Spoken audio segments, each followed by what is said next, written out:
All right, welcome back. It's now time for us to get into the political scene and talk about what's happening in the political arena. A lot is happening in the country. And Ajiri, I want to just take a back in what is happening across the country, of course, across our borders, just to analyze what is the political and the current affairs in the country is all happening.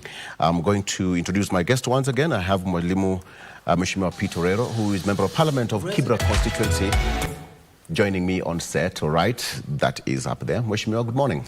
Morning, and thank you for inviting me again today. Karibu sana. Yes. And also, Mwalimu, Peter, I almost call you Peter Doyowedi.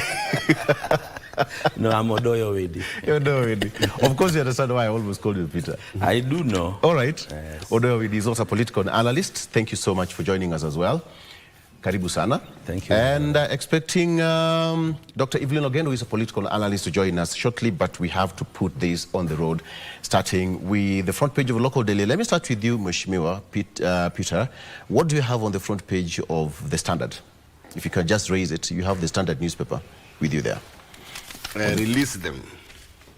Yes, you can just show it to the camera. There you go, release them. That is on the front page of the Standard newspaper in regards to the two Kenyans who are abducted in Uganda. Yes. You can give us a quick read there.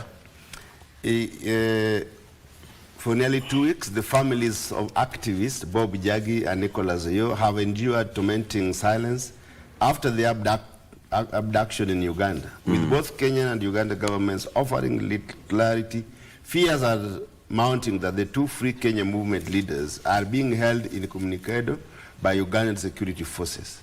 Their disappearance has sparked outrage among civil society groups who see it as part of growing pattern of cross-border repression in East Africa. Yeah, I mean, it's not the first time that this is happening. We also faced this, perhaps the same thing, not too long ago in Tanzania.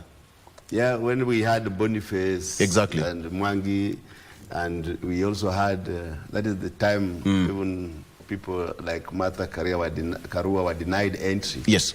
In Tanzania. But all this, if you look at them, they have happened when we have the political atmosphere in those countries is quite fluid. Uganda, you know, they want to go for election. Yes. And from the look of things... Tanzania as well. Tanzania as well. Yeah. From the look of things, like in Uganda, Yoweri Kaguta Museveni, I think is going to try his last luck for presidency. The way I've seen him talking, I think he's also going to contest again as the president of NRA in Uganda. And you know, Bobby Wine is a contestant and is using his age to woo the... Here in Kenya, we call them the Gen Zs. I don't know whether in Uganda they also call them the same. He's trying to the youths and other people on his side. And Bob Njagi and Nicholas Oyo, I think we're going to campaign for the opponent of the current president of Uganda. Many people do not know that in East Africa, I think Kenya is the most democratic country. Uganda has not come out of that cocoon of military rule. You know how Museveni came into power. Maybe you were still young. He used to operate even from Kenya here, and he took power through the military pathway. And I think he has not let that go. He has not released the people of Uganda to the democratic world. I think he's still using his power as a military person to rule the Uganda way. And I think some of these two Kenyans found themselves in the mix of the political situation in Uganda. I think they did not know that Uganda is a military state and almost a military state. But that also creates that picture of the relationship between Kenya and, you know, our neighbors. You know, when two Kenyans are abducted, 2 weeks later, we've not had any official communication from the Kenyan government. I think the Prime Cabinet Secretary, who sometimes handles the foreign docket, needs to come out very, very clearly and tell Kenyans surely where is the fate and where are these Kenyans. Because when we are out of this country, now we need the Kenyan government to take care of us, the foreign countries to take care of us, even if it is one person. We can never, as a country, accept that we lose one person in a foreign country. In fact, the parents of these people and their families are really wondering what the Kenyan government is doing to ensure that these two young men are brought back to Kenya. But I think they are captives, and maybe we need the involvement of our state to try and exercise their powers and see whether these young men can be released to come back to Kenya and serve as in Kenya. All right, Mwalimu, when you look at the whole scenario, again, based on the front page of the Standard, again, it paints a very grim picture between the relationship between us and our neighbors, and having in mind that Kenya doesn't have any history of abduction of foreign nationals this too long. Yes, we've had such kind of scenarios, but in a span of 3-4 months, Kenyans getting abducted and held incommunicado, now in Uganda. The last one was in Tanzania. I think I want to, before I blame the Kenyans, I also want to say it is unfortunate, it is wrong for anybody to be arrested and held incommunicado anywhere, not only in Uganda, but even within Kenya or Tanzania. It is not acceptable because people are supposed to be arrested and taken to court. And this is the first time I can consider what you are saying as an abduction, an abduction. Because somebody who is held, not produced in court, not shown in any police station, that is a true abduction. But I think we Kenyans also must learn that we are an island of democracy, we are an island of peace, and we are an island of the rule of law within the region where we find ourselves in. So if we take our freedom across the borders, we are most likely going to run into problems like the way my brothers have run into. We must appreciate that Uganda has had one president for a very long time. Not only he himself and his operatives, they are also supporters that he does not even command. There was a time here when President Uhuru Kenyatta became the president, and some people were trying to protest. And his supporters actually drove cars through the protesters. I do not blame Uhuru very much for it, because he definitely did not order those people to do that. Supporters of a sitting president can easily abduct people even without instructions.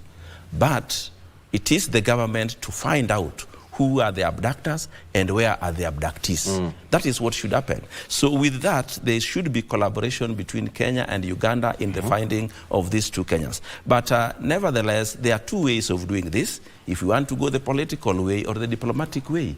The diplomatic way will involve quiet diplomacy between Kenya and Uganda into finding these people. But the country needs an official statement on where these Kenyans are. As much as we want to blame them for taking the freedom in Kenya across the borders. Okay. What do you have on the front page of the Daily Nation? The Daily Nation says, from hustlers to dynasties. Very good. Forming a part of the big debate right now, from hustlers to dynasties. It takes us back to 2022, general election. Even before 2022 general election, that's around 2021, they're about the hustlers and the dynasties, the hustlers, and, you know, the whole story is now coming back to haunt us one more time, but this time round from the doorstep of the executive. What do you make of this, based on what the developments that we've seen in the recent past, and the president still saying that he's going to woo more people to join him? Absolutely. Go ahead.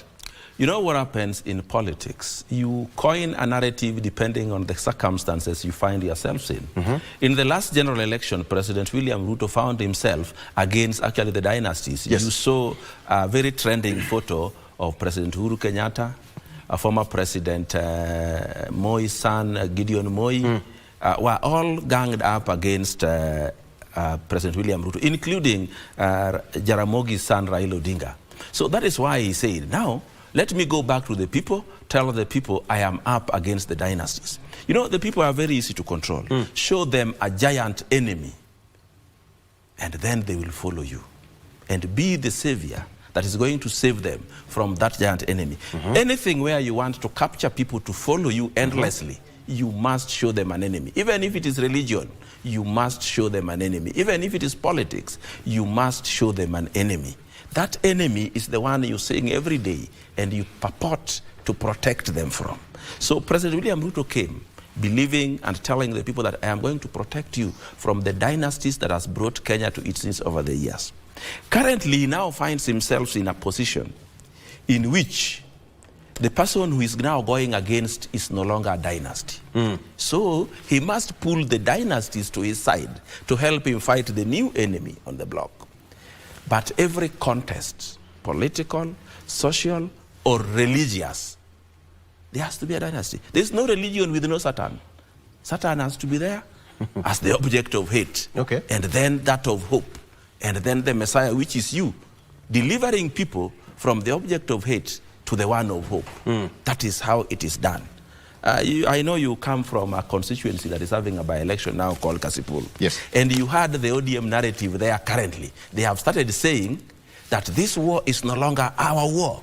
This is war between us and them. And that them, according to them now, is the opposition in Kenya. Because they have to find a narrative of an enemy against us. So this is what you do in politics. That is what you do in politics. Is it so, Mheshimiwa?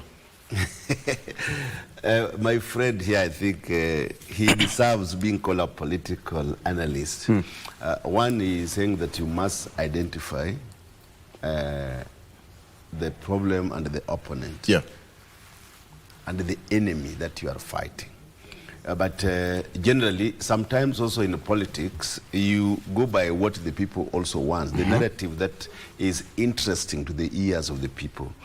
And also you must study who are your constituents, who are the people that you are serving. And as a nation, you see, we are still a third world country, and most of the people in this country live within their earnings. Yes. They earn $1 in a day. And when you talk to them that you are going to rescue them from those who have and those who do not have, definitely they will take your plea. And I think the dynasty, it was sad that this politics came to that level where you could consider people as dynasties and not dynasties. Dynasty means those who have, and then others, those who do not have. So we also say that the haves and the have-nots. And we don't need a country like that. Our country needs to be a unified country, a country that can talk to each other, where people can talk to each other. But I also think is that because we have many tribes in this country, and people can use also that to bring the political platform that he wants to use. But I believe that the dynasties and versus the hustlers, that narrative now is a cropper. It will not exist anymore when you look at this headline. And the people who are said to belong to the dynasty are those who have ruled this country. And sometimes it is not by design that you are born in those families. Also, some people come out of those families, and yet they are true Kenyans by nature. That is, they speak the mind, and they are also suffering just like other Kenyans. So there are people who have been called, say that they are from dynasty, but they are suffering just like other Kenyans. So I think we need to have a country where people are treated equally, and where people do not categorize others as dynasties and the hustlers. So that whatever political inclination that we are going to have in the future does not bring a bridge between these two groups. Allow me to ask this question to all of you. How will this change the political ecosystem? Because now bringing Gideon Moi into the fold, and of course the president said that it's all for the best interest of this country. But how is it going to change the political ecosystem? William? one thing we need to understand that these people that we once called dynasties have a very large following within their communities. And if the president would be able to get all of them, or at least majority of them, it's game shot. Some of these things that we have been running around with Gen Zs versus the government is not going to go far. Every community has its own Gen Zs, and they are more loyal to their community than their age group. So if we start thinking of going with the Gen Zs, we are not going to go very far. Yeah. These Gen Zs are people who entirely depend on their parents or on the older adults in society. And actually, from where I sit, even the uprising of Gen Zs that took place from 2024, it was instigated, it was sponsored, it was driven by non-Gen Zs. Because I used to listen on a daily basis as senior politicians address Gen Zs on social media on a daily basis. So when that one dies down, like it has died now, it is no longer fashionable to run around talking Gen Zs here and there. People are going to go back to their tribal cocoons. People are going to go back to their personal interest to get who is going to govern them going forward. That is why you've seen when the president began visiting Homa Bay and the rest of Nyanza, the Gen Zs in those areas stopped this other idea. Because even when you ask them, how did you get into this idea of Gen Zs? Because we saw it on TV, because we heard it on radio, that Gen Zs are uprising against the government because of 1, 2, 3, and we joined in. But they have no idea who began all this. So I think what the president has done is going to be a bombshell to those people who thought it would be very easy to deal with him in the last general election. Okay. It's not going to be easy anymore. All right. Mheshimiwa. I think why people become president is not by default. When you look at those people who have become president in this country, you must have certain traits that some people do not have. Where His Excellency Ruto is now, he has survived and worked under all the presidents, except maybe the first president, that is Kenyatta, when he was still young. But when you look at his ideology and philosophy, he's combining those for the president, President Moi, whom he worked with very, very closely. Yeah. He was in YK. Then he worked also with President Kibaki. He also now ran as a vice president for Uhuru. And initially, he was working very closely with the Prime Minister, Raila Amolo Odinga. So he has learned all the techniques of these people and is now bringing them together and using them to fullest. He knows what this country requires, the kind of political climate that we are in, because he has been there before. Yeah. So what he is trying to do is trying to make sure that the people, they speak the same language.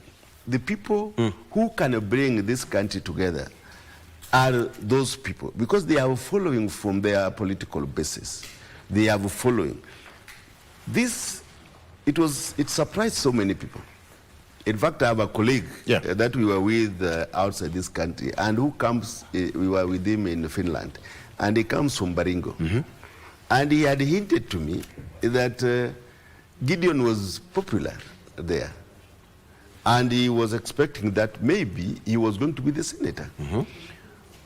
And all of a sudden, then the president pulls a card that nobody ever knew he would pull, because everybody thought that the son of the former president and the current president were not seeing eye to eye. So when he pulled that card, then he caught everybody off guard.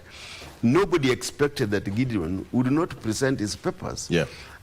And I can tell you that because he has the liberty to get all the intelligence in this country and looks at them, I think he's wisely using that to bring his government into a comfort zone. And not just that, it came into my mind that the elections are just 2 years to come. Yes.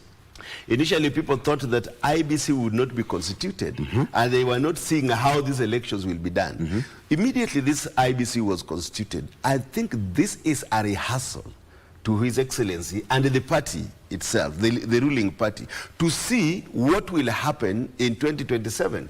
So he is putting everything, he's not stopping at anything, to ensure that this rehearsal for the next election succeeds. So if they want to see whether they will be able to put certain candidates who will win in these by-elections, and they will use this platform now in the future to show the people that their ruling party is still popular. So I think he's stopping at nothing to ensure that they win. What if Gideon Moi went to the wire for the senatorial seat? Of course, your guess is as good as mine. Because the president really, yes, if he was not popular, the president really would not go at that length to win. But again, it is about the unity of the Rift Valley. I think he wants to show the world that really Rift Valley is coming as a united front in 2027. He's not leaving anybody out of his bandwagon. He's bringing everybody. So I think he wants to show that he doesn't want divisions within the Rift Valley, because maybe it was going to be murky. Gideon has means, and that campaign was going to be closely contested. And you remember the candidate there, the people who are behind that candidate, really, yes. I saw Murkomen is behind that candidate, and you know how he is now in this country. I think even Sudi is behind him. And of course, the whole government is behind that candidate. So it was going to be a bruising battle. And we do not know how many scars would be left if Gideon were to stand. So to avoid getting bruised in a battle that you can win easily, then he had to go for Gideon. An interesting oversight there. Victor, let me say something about what the president has pulled.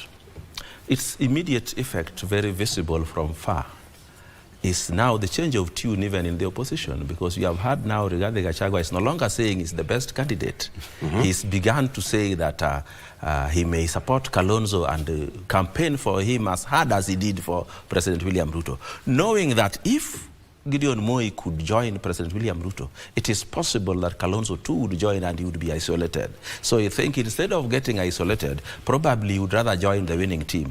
But also, nevertheless, the country must also learn from what President William Ruto has done. Because I was sitting back and imagining, would Raila Odinga have embraced Dalmas Otieno before his death? Because those are his local enemies, are the most bitter enemies. Local, within community. So people had believed that the enmity between President William Ruto and Gideon Moi was so bitter that they would come together. You remember when the former President Daniel Arap Moi died, President William Ruto was not treated well then as DP at his funeral. In fact, there's a day he went there to see the president in a chopper, and he was turned back that the president was not in a state that he could see him.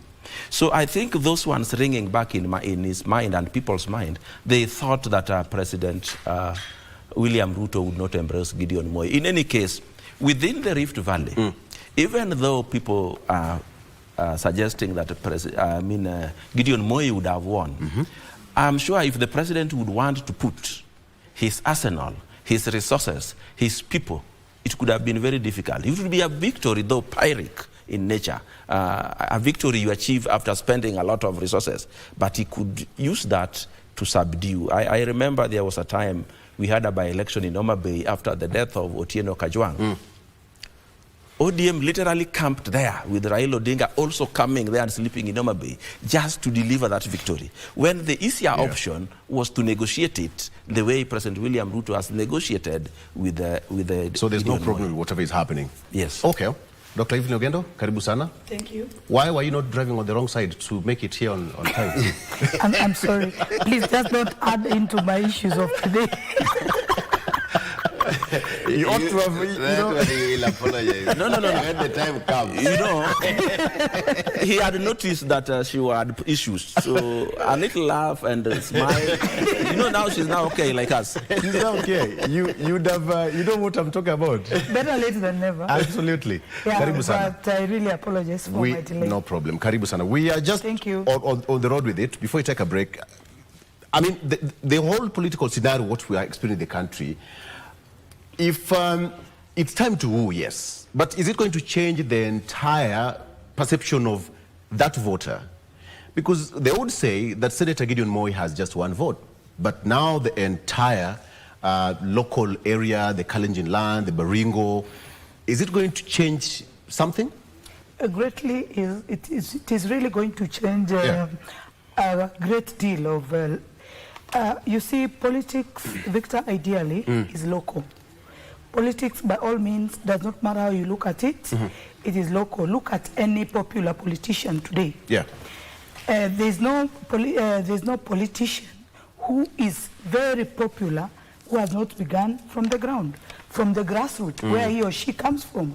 So if you do not have a goodwill from your own people, and what the president did with the Gideon negotiation, I think when you are united, it is better than when you are not. And you realize at the end of the day, when you are receiving blows, right, left, and center. And like Mheshimiwa has rightly said, you see the restlessness in the official opposition. You know, it's like it's a disruptive, politics and the politicians really twist even the voter. They don't know how, but what I have learned about politics, anything is possible. Who knew Raila Amolo Odinga would be with Ruto? Me, I think I will expect anything. I would expect even Wamnyoro, the former deputy president, to someday again sit with the president. I don't want to sit here and start saying, this is over with this. In the political arena, I really don't want to say that, because now it has brought out so rightfully that in politics, there are no permanent enemies or permanent friends. Yeah. But if you're going to win in any seat, it has to be local. It has to start from home. And I think anybody has a winning matrix. Anybody wants to come up with a winning matrix. And I think that is one of the president's matrix. And I wouldn't say it is going to work, but you see the way it has twisted, even the official position. Yeah. They are so restless. You see, now the story is beginning to change.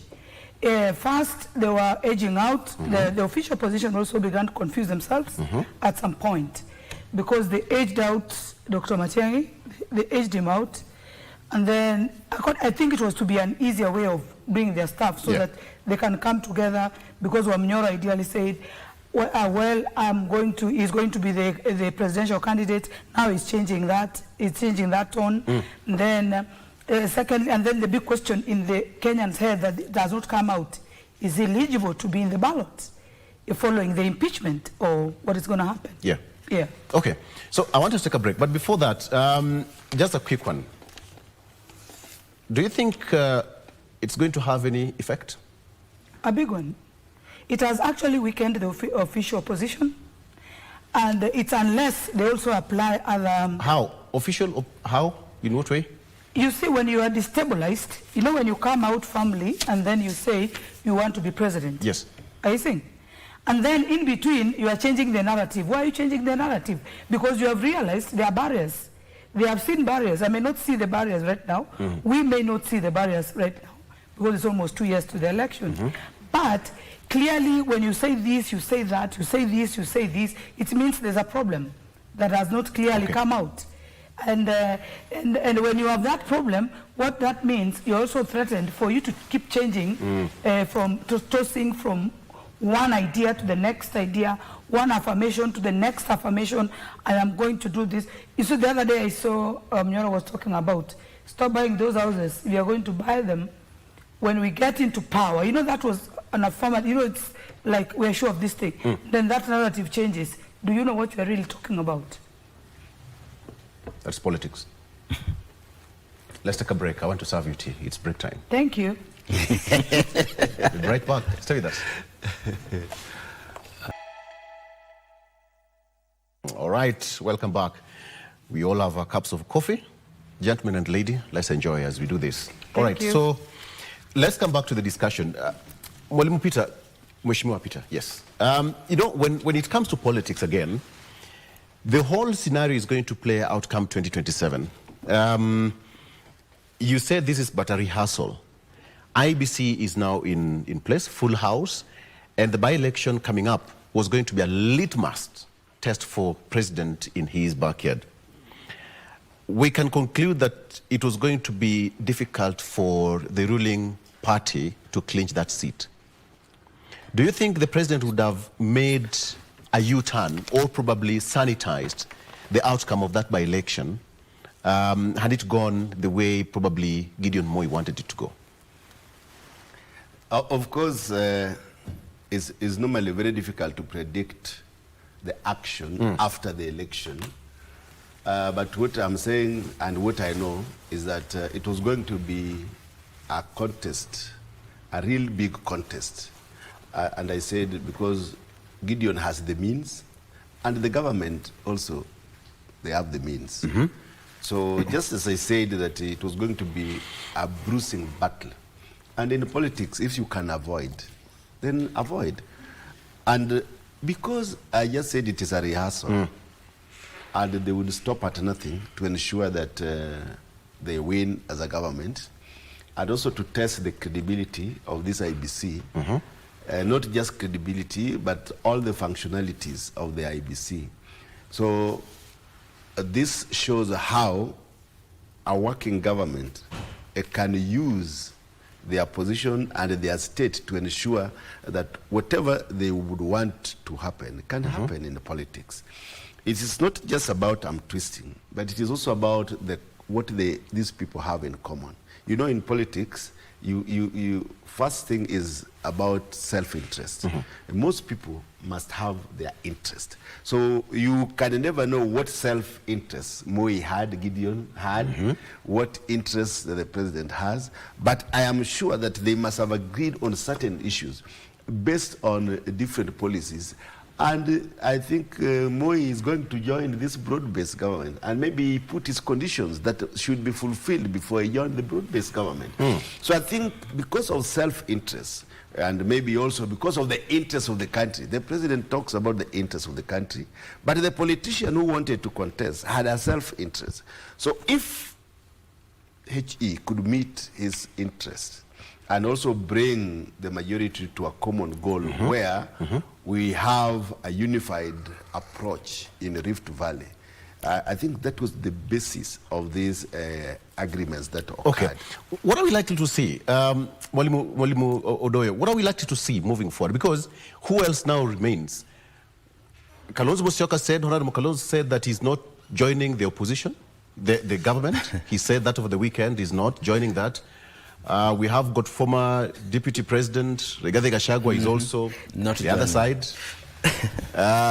So who or you're next? Now, when you say he said he's going to talk about the state of the country. when Kalonzo tells you he's not joining anything, then it reminds you of the 2022. Do you know how long Kalonzo took, still playing hard to get to join Azimio?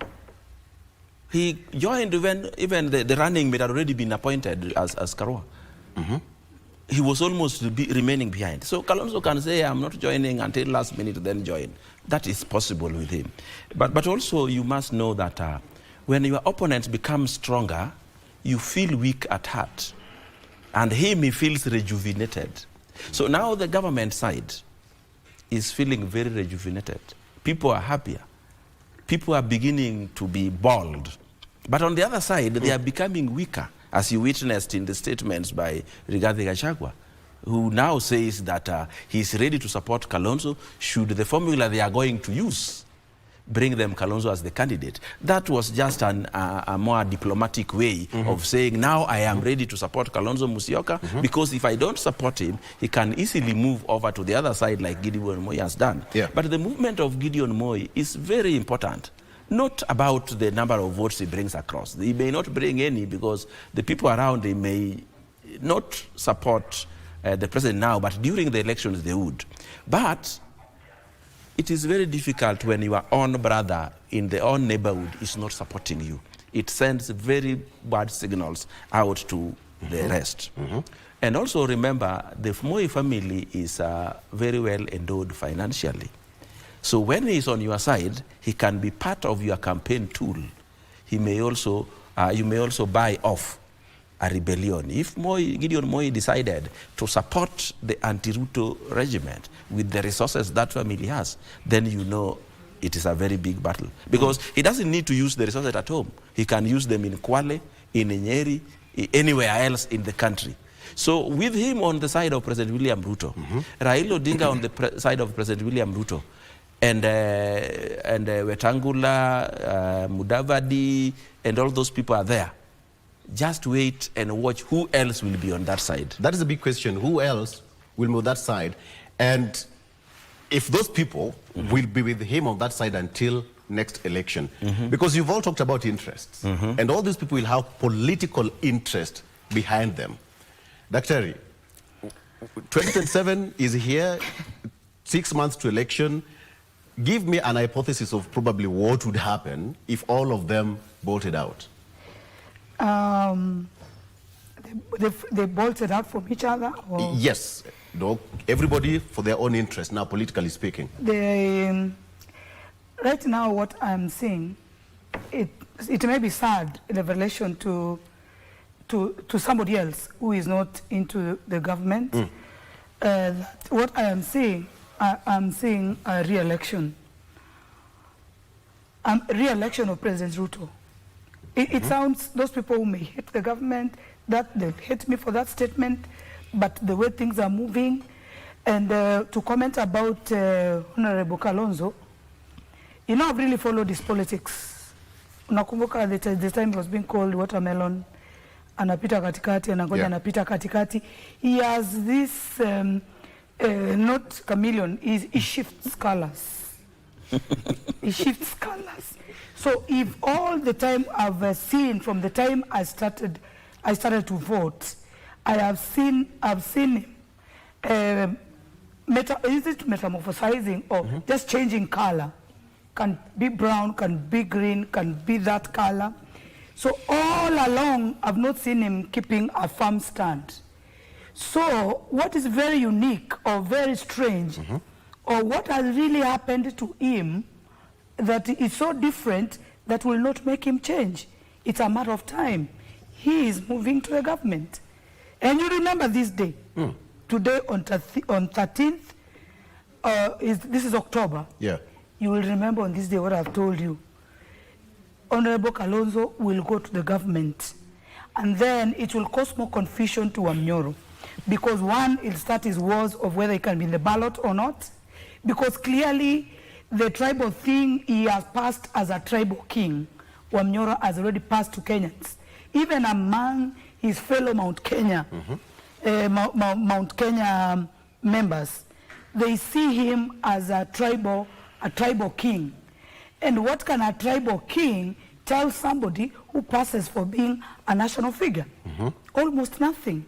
Maybe it comes down to you go back to Mount Kenya and then decide you want to be a governor there. Because you see, when you become also too local and too tribal, you come down to your people to give you available positions at your county level. And that is what is going to happen.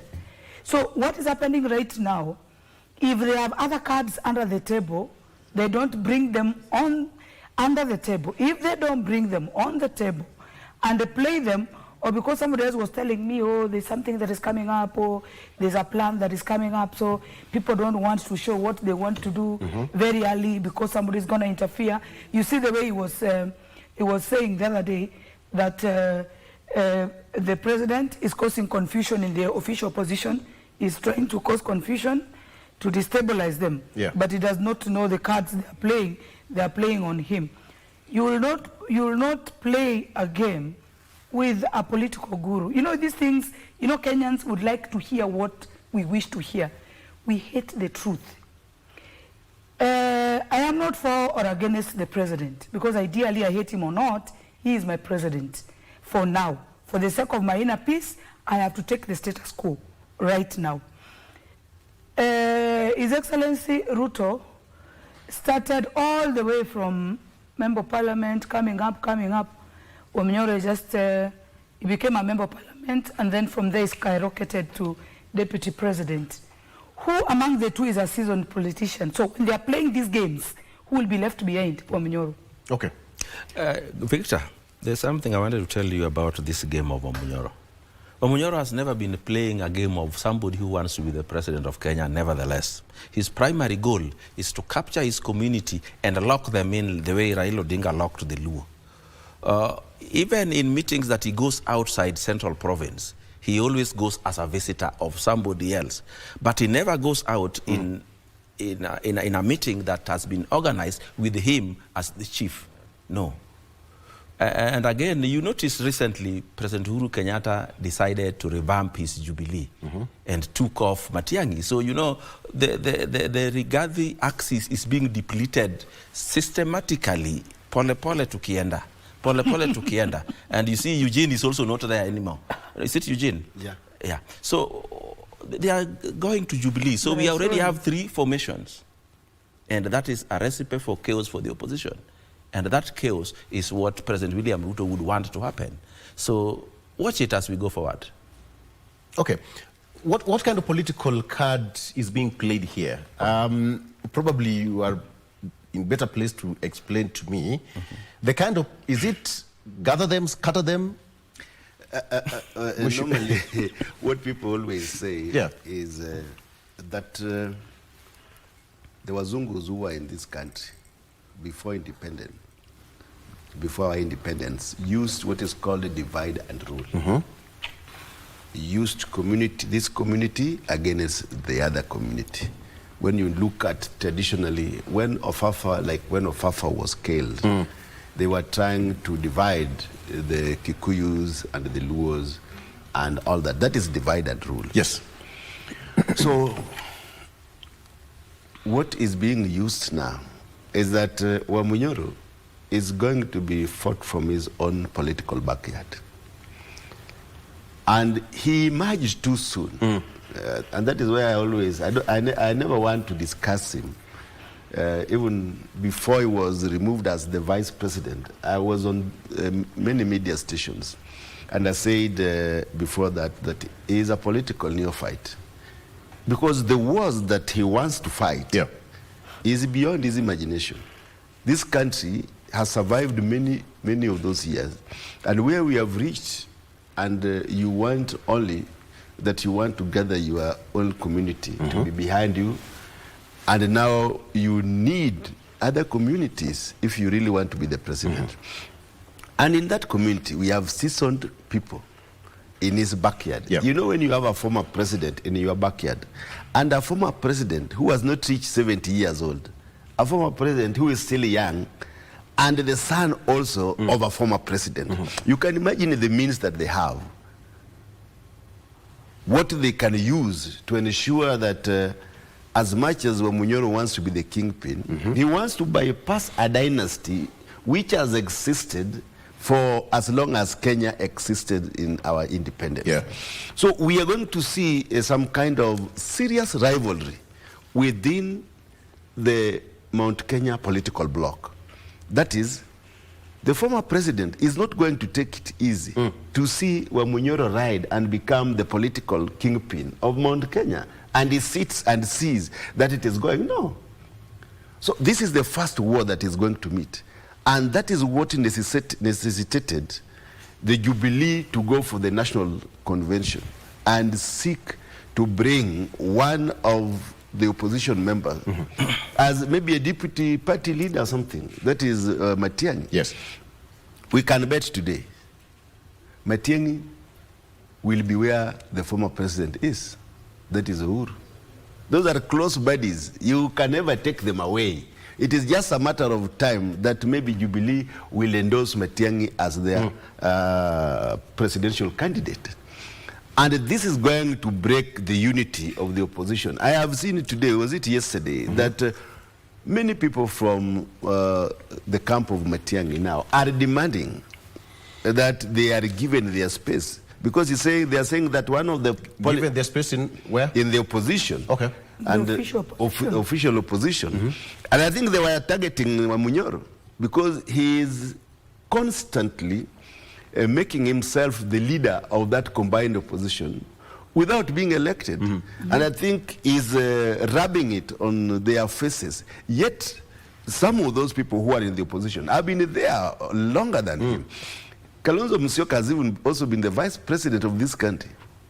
But longer than him. He was a quarter vice president. Yeah. But Kalonzo has been there for long. We have Matiang'i, who was the minister for interior minister. Super CS. Super CS, chairing all the cabinets. All the cabinets in this country for a whole season. So these are people who have a lot of knowledge on the management of a country. And here comes somebody who was only a one-term MP and a quarter vice president trying to load on them. They will refuse. And that is what is going to happen. Okay. And they are going to disintegrate. And 2 years is a lot of time in politics. You cannot strategize that you are going to have your candidate 2 years to come. No. So let me play the devil's advocate. So they're going to disintegrate. What if they unite? All these bodies you've talked about, the leaders, what if they unite? Against the common giant you talked about. The opposition unites. Exactly. I think against a common giant. That hypothesis, you're the one who talked about the common giant. Yeah. Yes. You always look for a common giant enemy. Exactly. So, you know, that hypothesis is becoming more and more remote from the way I see things going. Because first of all, even the Kikuyus don't have their hope in Rigathi. Why don't they have it? His age now is not allowing him to contest post-2032. So they would rather invest in a younger man to carry the mantle for their community. Also, it is going to be very difficult for Kenyans today to, again, for the third time, elect another Kikuyu within less than 20 years. It's not going to be possible because people have not started campaigning with such narratives. But as soon as Rigiji becomes a candidate, if he ever does, that is going to be what is on the ground. And it is a very potent weapon that we are keeping hiding in the interim period. As soon as he thinks he can be the candidate, we will unleash it. And we'll remind them that in the very beginning, Jaramogi made Kenyatta one the president. And President Moi was made the president by the action of the constitution then. Then when it came to Kibaki, he was made the president, arguably, by Raila Odinga. Yeah. And when it came to Uhuru, Uhuru was made the president by President William Ruto. If President William Ruto withdrew from that juggernaut, he would have not gone anywhere. Then, now, when it comes to President William Ruto, he was alone. He relied on his charisma. He relied on his own experience as a politician to become the president. So you look at that, and then you tell Kenyans, you want us to make another one the president, and we know what has happened. They need to take a break and reflect on their position in the Kenyan political arena and say, we also need to let other communities govern this country. That is when it is Kenya for us all, not Kenya for some. Thank you. I want us to come, I have very few minutes for us to wind up. Then, Dr. Now, the same question I've asked Mwalimu here. What if they unite? There's something, with your permission, I'd like to comment about Mwesh, as spoken about Wamanyoro edging out Matiang'i, and then he says he thinks he thinks the Kisii people had a problem.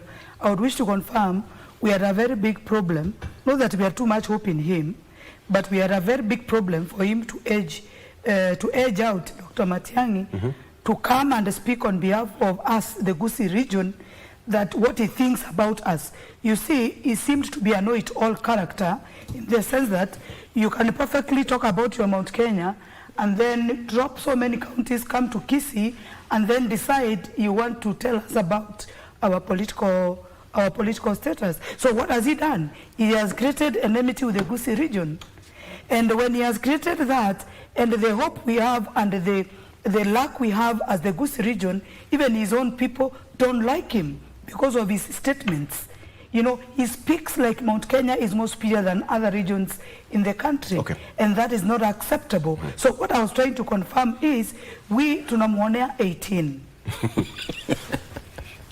Okay, so all right, now, a question I asked, what if they unite? Fine. I think Dr. the Matiang'i chances is here, of uniting, Victor, are here. almost to zero. What if, hypothetically speaking? I say, even if they come together, they're already deflated. Have you seen a deflated tire that wouldn't take you too far away? That is worn out, is trying to be recollected. You wouldn't go far. Maybe it's around flat. You cannot do a long distance. Maybe it's around flat tire. No, it's a flat tire that has internal issues. Okay.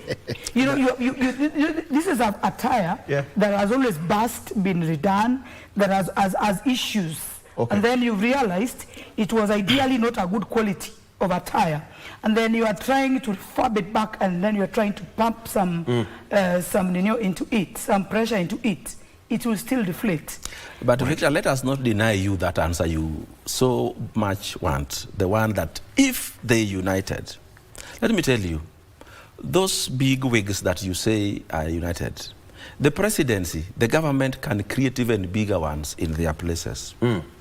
Yeah, there was a time in this country we even campaigned on 42 against 1, but we still lost to the incumbency. Yeah. So it is a possibility they can unite, fine. It's possible. And the government will think differently, and the incumbent president will create even bigger people in those regions. All right.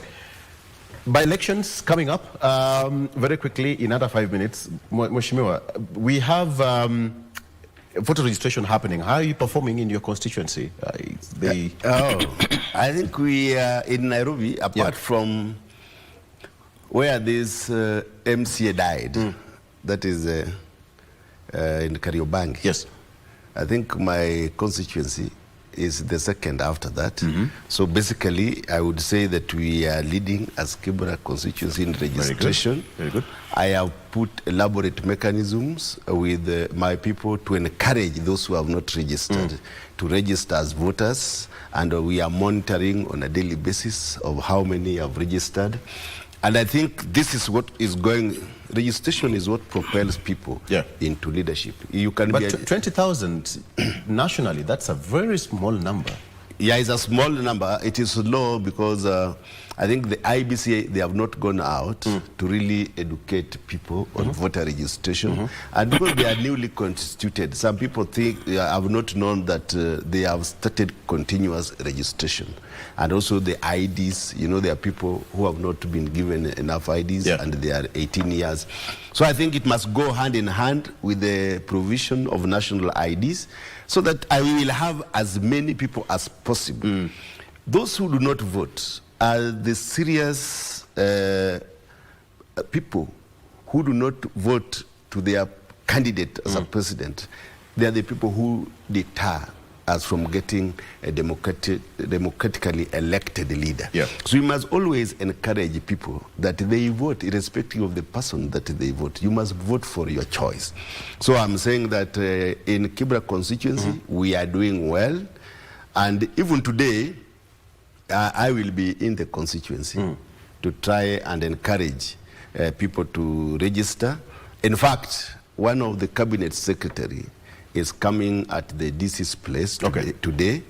He is going to commission a RIREC solar electricity. The RIREC has given us 4 kilometers solar electricity from the DC to up to the showground. In fact, if you were to come to Kibra today at night, it's a long distance. And people are saying at night, Kibra, you would think it is Dubai because it is lights everywhere. It is no longer the Kibra. That is all we all need. That is all we all need. Yeah, it's going to happen today. Today at 2, we are going to have CS Wandai coming with all his entourage to commission. You remember the last time the president was in Kibra, I requested the president to help us with that light. And I think it has been done in, I think, within 4 months. And I think this is big for the Kibra people, that now you can walk at 1. We have no security issues along the road. Mama Mboga can sell very peacefully without, and I think people, we are now happy in Kibra. And I think I take this time to welcome the CS Wandai to come to Kibra today. Thank you. That's a good move there. That's a good move, serving your people. We need to tell people to go and register. I think also in 1 minute. People are confusing out there this continuous registration with mass voter registration. If you look at the statistics, throughout the years, how people go for this continuous registration, this is even much higher. This one's of 20,000 in 2 weeks is higher than in the past. This continuous registration, people don't go. First of all, you remember, if you live in Kibra, there's only one place you can go for it. But when mass voter registration will come, it will be at every polling station. So people would be going there to register.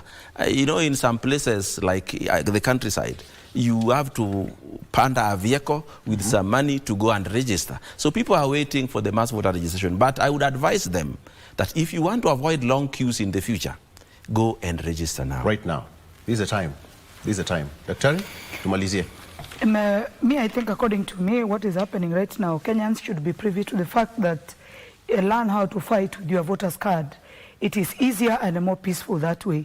And you will not vote, you will not fight with your voter's card if you have not seen the essence and the importance of you being registered as a voter in this country.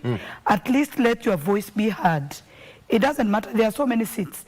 You know, sometimes you can air your voice in terms of the president, the governor, and all the seats, all the elective seats. But you may get 2 or 3. But all in all, your voice as a Kenyan citizen, it is very important in terms of trying to give your opinion as a citizen of this country about an election. Thank you. That is Dr. Evelyn Ogendo, who is a political analyst. Thank you so much for joining us. Asante sana. Thank you. Walimu, Odoyo Wida, asante sana as well for coming to the show. He's a political analyst. State of the, did you say state of the nation or? State of the county. Which county? We are going to have State of the County of Homa Bay address on Wednesday, delivered by the county boss. Delivered by myself, because the governor has failed to deliver the State of the County address for 3 years running. So you are addressing as who? As the shadow governor. Yeah, because you know the reason for having State of the County. What are the pointers? You can probably start now. No. You know, the reason for which the county address is done annually is to tell people what you have done and what you are going to do next, so that you can account for their money. But when you have not properly accounted for their money, you are not going to address them to tell them what you have done with it or what you are going to do with it. Shadow governor.